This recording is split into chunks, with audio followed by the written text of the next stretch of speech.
In the book of Job, chapter 1, verse 8,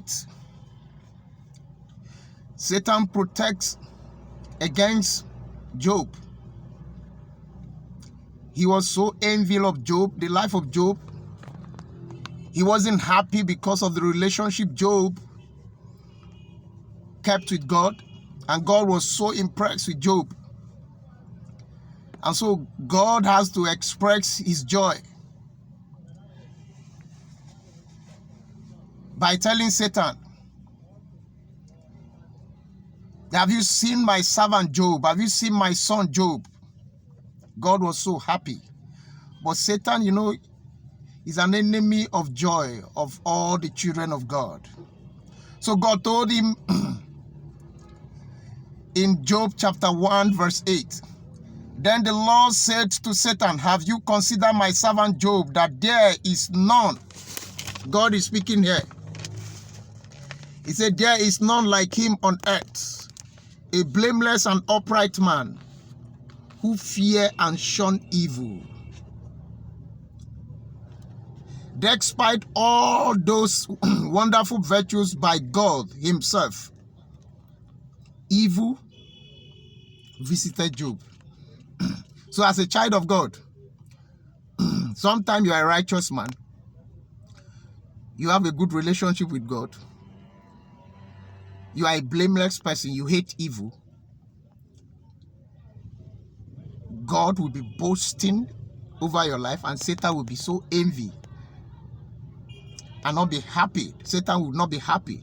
And so some evil might come to test you, whether you will deny God, whether you go back from serving God. Then the Lord said to Satan, have you considered my servant Job, that there is none like him on earth, a blameless and upright man, one who fear God and shun evil, and still he hold fast to his integrity, though you incited me against him to destroy him without cause. So God can allow evil, or can allow test of faith to come upon his children. When you are keeping a good relationship with God and he's so happy with you, he will be boast of you. That's what is happening here. For me, I felt what Job was saying to God, or what he would have been saying to God at that time. He would be asking God questions, because Job was not there when the two contention was going between God and Satan. So Job will be asking questions. Job will be asking questions. Why me? Why me in this type of mess, despite my good relationship with you, God? Why have you abandoned me like this?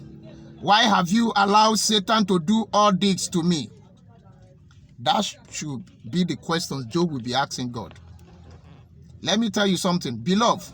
When a true believer in Christ Jesus is faced with different challenges of life, probably like the one you are facing now,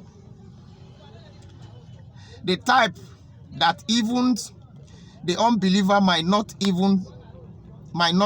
be facing, but you as a believer, as a righteous person, you are facing it, but unbeliever might not even face it. Such a believer is lost in thought and release embarrassing utterances. He will be lost in thoughts, be releasing embarrassing utterances. He will be speaking words, different things, because of the challenges. It is at this time you hear him asking questions, being asking on himself. He will be asking different questions, acting on himself. David, as great as he was not able to hold his peace when a situation knocked him down on the journey of his life. David too faced the same thing. And as great as he was, he voiced out. David could not hold it. He voiced out.